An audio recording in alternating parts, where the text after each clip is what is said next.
Hello. Well, I don't know what to say, but I will say that I am probably the president's #1 fan. This is Nicki Minaj, the queen of rap. She is holding a Trump gold card, declaring herself the #1 fan of the administration. She needs the money real bad. She is broke, busted, and disgusted because she is walking hand in hand with that white man. Nicki Minaj's career is officially over. They gotta have something on Shorty because this is what you call cooning and booning. She's going all out to not get deported. It's so obvious. To the casual observer, this looks like just another celebrity endorsement. But if you've been paying attention to the timeline, this image is a glitch in the matrix. Rewind the tape to 2018. Nicki Minaj wasn't wearing a MAGA hat. She was a vocal critic. In her remix of Black Barbies, she famously rapped, "Island girl, Donald Trump want me go home." She was acutely aware of her status as an immigrant. She stood against the very policies she is now endorsing. So we have to ask the uncomfortable question, what changed? You don't have to do it. I just asked a question. Okay. I know you want to do it. I can hear your brain. It's okay. No, you're right. You're right. You're correct. Because I would have to answer honestly if you did it. And Why don't you just answer if you know what I'm thinking already? Just answer it. She's from Trinidad and Tobago. thank you for that information. Did she suddenly fall in love with conservative fiscal policy? Did she have a spiritual awakening after reading the tax code? No, she didn't have a political awakening. She had a legal emergency. The theory we are investigating today isn't about ideology, it's about leverage. We are witnessing a new phenomenon in the entertainment industry. It's called the transaction. When a celebrity with a massive, vulnerable audience suddenly pivots to a regime that actively targets that same audience, do not listen to their speeches. Look at their liabilities. Look at their court dates. Look at their immigration status. Nicki Minaj is here illegally. She is an undocumented migrant.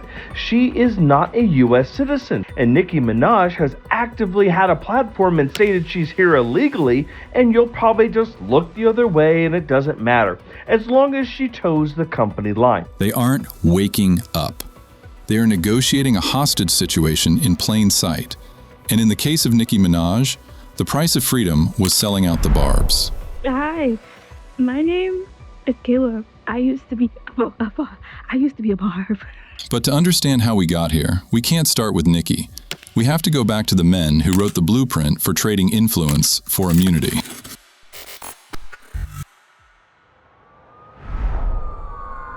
The year is 2020. The location is Miami. Lil Wayne, one of the greatest rappers of all time, is facing the end of his life as he knows it. Federal agents had raided his private Gulfstream jet. They found a gold-plated .45 caliber handgun, ammunition, and drugs. Rapper Lil Wayne was on that plane, which brought him here, they say, from California. The report says charges could be filed soon in federal court. His lawyer tells the Herald his client was allowed to leave the airport tonight. The FBI and the ATF are handling the case. This wasn't a minor offense. Wayne was already a convicted felon from a weapons charge in New York years prior. That made this a federal felon in possession charge. The sentencing guidelines were brutal. He was staring down the barrel of 10 years in federal prison. His lawyers knew it, the industry knew it, it was over. He's going to be jammed up on some charges and they'd love to take him down. I mean, and that's the feds. So the grand jury, like they stated before, can indict a ham sandwich. It doesn't take much to indict somebody with a grand jury. Now, he possibly could be fighting, gun and drug charges behind this alleged tip. Dudes like Wayne probably thought that this whole flying private, that's probably been the get over for the longest time for dudes like them. No more. Like that shit is probably over now. Like being able to just bring guns and all kinds of drugs and shit. Nuh-uh, not no more. At least not for the very near future, especially with all this Juice WRLD shit that just happened. Y'all can't keep moving in the same way that You moved in the early 2000s. Like, you understand? But then, something strange happened. Days before the 2020 election, Lil Wayne posted a photo that shocked the hip-hop world. He was standing next to Donald Trump, smiling, thumbs up. He tweeted his support for the Platinum Plan. The internet mocked him. They called him a sellout. Lil Wayne is now facing 10 years for a gun case. Yes, he is. Remember, he already went to prison for a gun case, whatever, 8 years ago. So you can't say, oh, this is a first offense, this is whatever. Oh, yeah. He's got a history of this. And you know what feds do, right? They have a number system that they go by the book. Right. And the feds don't lose. They don't lose. 95% conviction rate. Yes. Wayne knew this thing was coming. So what I think is that he made a deal with Trump. He said, listen, I'll take a photo with you and show my support, and you pardon me on your way out. That would be clever. Wayne wasn't debating policy. He was closing a business deal. Fast forward to January 19th, 2021, the final hours of the presidency. A list of pardons was released, and right there, next to political operatives, was Dwayne Michael Carter Jr., full presidential pardon. The 10-year sentence evaporated. The conviction was erased. And new this morning, ahead of leaving the White House, President Trump has issued his final list of presidential pardons and commutations. In all, there are 73 pardons and 70 sentences commuted. The most notable name is former campaign advisor Steve Bannon, who pleaded not guilty to defrauding donors in a We Build the Wall fundraiser. Other notable names on the list include rappers Lil Wayne and Kodak Black. And he wasn't the only one. Kodak Black was sitting in a prison cell, serving time for falsifying federal forms to buy weapons. He tweeted that he would donate $1 million to charity if the president freed him. He endorsed the administration. He got his sentence commuted. Let's cut the ish. Yeah. This man is the president of the United States, right? They working This is somebody that any person from the hood would love to be able to call and say, hey man, I'm in a situation and you have the ability to give me immunity from going to prison. Lil Wayne was locked up. And remember, Lil Wayne was, he got caught with a gun in New York or something like that. Mm-hmm. But remember, Kodak was down for the count. Yeah. Kodak Black. Yeah. And Trump got him pardoned. This moment changed the music industry forever. It established a clear exchange rate. The industry learned that a celebrity endorsement is no longer about brand values. It is a coupon. One endorsement equals one get-out-of-jail-free card. Lil Wayne and Kodak Black proved the system works for getting out of trouble. But what if you need to stop the trouble before it even starts? I am a person that very much respects the idea of consent. And I pray that over the coming months, when I participate with full volition and total cooperation in any legal inquiry, we'll get to see how the justice system operates in the United Kingdom. Sometimes the threat isn't prison. It's total annihilation of your career. Take a look at Russell Brand. For a decade, he was a Hollywood darling, a movie star, a liberal icon. But behind the scenes, a massive investigation was brewing. Frankly, one of those stories that was always in the background in the office, but we never really felt that we had enough to publish until we really got going on it about a year or so ago.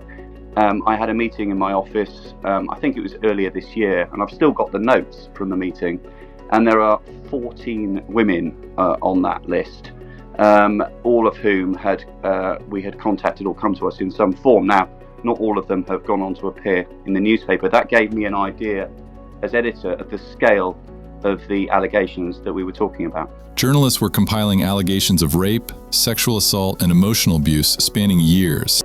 Brand knew the story was coming. He knew that in the mainstream world, Hollywood, YouTube, corporate media, these allegations would be a death sentence. He would be canceled, demonetized, and erased. So he executed the pivot. Before the allegations dropped, Brand reinvented himself. He became the face of the anti-establishment right. He started railing against the deep state, vaccines, and the mainstream media. Why? Because he was building a shield. In a straight choice between Donald Trump and Joe Biden, if you care about democracy, if you care about freedom, I don't know how you could do anything other than vote for Donald Trump for precisely the reasons that they claim that you can't vote for Donald Trump. He moved his operation to Rumble, a platform funded by right-wing venture capital that promises immunity from cancel culture.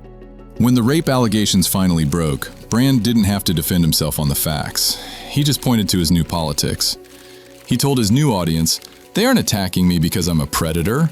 They're attacking me because I'm telling the truth." We're very fortunate, I suppose, that this is happening at a time where we know that the law has become a kind of weapon to be used against people, institutions, and sometimes entire nations that will not accept and tolerate levels of corruption that are unprecedented. I've always told you guys that when I was young and single, before I had my wife and family, we're just out of shot over there, my beautiful children, I was a fool, man.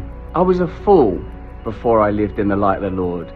I was a drug addict, a sex addict, and an imbecile. But what I never was a rapist. I've never engaged in non-consensual activity. I pray that you can see that by looking in my eyes. It is the ultimate reputation laundry service. By pivoting to the right, he turned his legal baggage into a badge of honor. He convinced millions of people that a criminal investigation was actually political persecution. He traded his old liberal audience for a new conservative shield. But recently, the transaction evolved again. It's no longer just about legal protection, it's about leveraging tragedy. A manhunt for the person who fatally shot conservative activist and father of two Charlie Kirk is over after President Donald Trump announced the suspect is in custody. To understand the current landscape in 2026, we have to talk about the assassination of Charlie Kirk. When the founder of Turning Point USA was killed in September 2025, the movement changed. It stopped being a political organization and became a martyr movement. His widow, Erica Kirk, took the throne. This tragedy created a massive opportunity for the transaction. In the past, aligning with Charlie Kirk was risky for a mainstream artist. He was controversial, he was aggressive. But aligning with a grieving widow? That looks like compassion. That looks like family values. This is where the PR machine went to work. When Nicki Minaj appeared at Americafest, she wasn't sitting across from a politician. She was sitting across from Erica Kirk. It softened the image. It allowed Nicki to step into the MAGA ecosystem without having to defend the deportations or the policies. She could hide behind the tragedy. She normalized the movement to her fan base by framing it as women supporting women. I have the utmost respect and admiration for our president.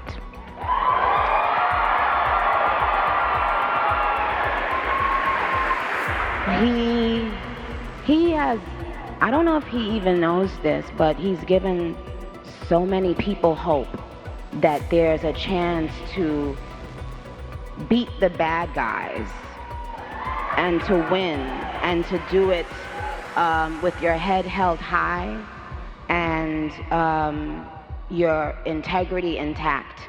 But make no mistake, behind the soft lighting and the tearful interviews, a hard transaction was being finalized. Because Nicki Minaj had a problem that compassion couldn't fix. Which brings us back to the Trump gold card. Why does Nicki Minaj, a global superstar with millions of dollars, need a novelty card from the president? Because money can't fix the husband problem. Let's look at the liability column. Her husband, Kenneth Petty, is a level 2 registered sex offender. He has been convicted of attempted rape. He has already been arrested for failing to register in California. Because of his status, his travel is heavily restricted. He is tethered to the U.S. legal system. Jennifer, what happened after he grabbed you? I felt something in my back. So I just assumed there was a gun. Okay. But why are you here speaking up today? I'm tired of being afraid. I feel like the actions that were taken in regards to this whole situation have put me in a different type of fear at my age now, and it was wrong, and I don't want to be afraid anymore. On top of that, Nicki herself has faced questions about her citizenship status. In an administration that ran on a platform of mass deportation and canceling the CBP-1 app, the Minaj family is incredibly vulnerable. If the Department of Homeland Security decided to enforce the letter of the law, they could be in serious trouble. They needed an override code. The gold card isn't just a souvenir, it is a signal. When she posted that photo, she wasn't bragging to her fans. She was sending a message to every immigration officer, every probation officer, and every federal prosecutor. The message is, I am with the president, do not touch me. She She secured safety for her family. But what did she pay with? She paid with her fans. And this brings us to the darkest part of the theory, the Judas goat. In the livestock industry, there is an animal called a Judas goat. It is a trained goat that is used to calm the sheep. It leads the herd into the slaughterhouse because the sheep trust it. But at the last second, the Judas goat steps aside. It survives. The sheep do not. Nicki Minaj is the Judas goat. Her fan base, the Barbz, is made up largely of young women, minorities, and immigrants. These are the exact groups most at risk from the policies she is now endorsing. She is promoting Trump accounts and gold cards to people who might lose their healthcare or their residency status under this administration. She is leveraging the parasocial relationship, the love her fans have for her, to lead them into a political movement that does not have their best interests at heart. She gets the gold card, she gets the protection, she gets the immunity. Her fans get the policy. So here is the verdict. We need to stop looking for heroes in people who are negotiating plea deals. The era of the activist celebrity who risks their career for their beliefs is dead. We are now in the era of the transactional celebrity. When you see your favorite artists suddenly pivot their politics, when you see them wearing the hat or holding the card, don't listen to their speeches.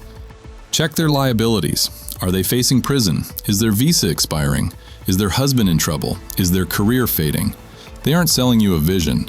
They are selling you to buy their own freedom. This is Redline Theory. Thanks for watching. I'll see you in the comments.